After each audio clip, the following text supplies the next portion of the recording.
begin this Monday with the deadly weekend shooting in Seattle that killed 3 people. Police and city officials just provided an update on the investigation. Seattle police say a 15-year-old is in custody in connection with the shooting. It all happened yesterday after shots sent people running for cover at a food festival. Now, by the time the shooting stopped, 3 people were dead, 4 were wounded, including a 2-year-old child. Authorities believe the incident involved 2 people shooting at each other. A search is still underway for one of the suspects at this hour. Authorities released some more details about the detained suspect about an hour ago. Take a listen.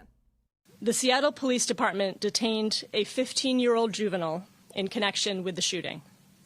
The teen was booked into the Judge Patricia H. Clark Children and Family Justice Center for investigation for firearms violations and first-degree assault. We believe this teenager opened fire in the crowd, but details are still under investigation. This individual will have a first appearance court hearing at 1:30 p.m. today. And again, we have not formally arrested anyone for investigation of homicide. I'm going to go live now to correspondent Adam Yamaguchi. Adam, can you talk about the latest developments in the investigation right now? Yes, good afternoon, Liz. So we do know, again, that 3 people have been killed, 4 injured, and of those 4 who are injured, 3 have already been discharged from the hospital. The 2-year-old remains at the hospital, but he is in satisfactory condition, so conditions bode well for that boy. Again, 1 person is in custody, another at large. Now, the police have said multiple times that there is no ongoing threat to the public. They did recover 2 weapons from the incident.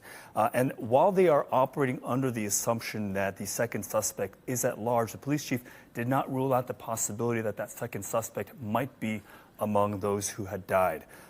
No known motive at this time. The police are looking into possible gang connections, and they're asking witnesses to come forward. Adam, we know this is a very popular area with tourists. This is a very popular food event for folks who live in Seattle. Can you give us an idea of how many people were there and what witnesses describe what they saw?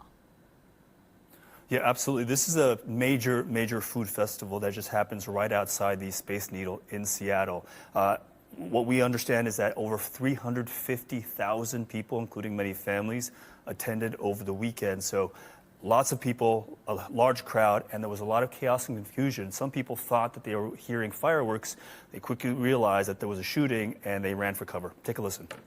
I heard the shots. I seen 1 person, and then I seen 2 people fall, and then there's so many people after that were being worked on. It was something that I never experienced in my life before. And I heard about, I'd say, close to 12. Sounded a little bit like firecrackers at first. It kept took like, I'd say, a half a second pause, and I heard a lot more. I realized it was semi-automatic. Probably it sounded like a switch. Everybody started running, and so we just ran too, and we ran through the garden, and we ducked, and we decided to keep running with the crowd until I looked up for the Space Needle to try to keep track of where we were. It was really scary.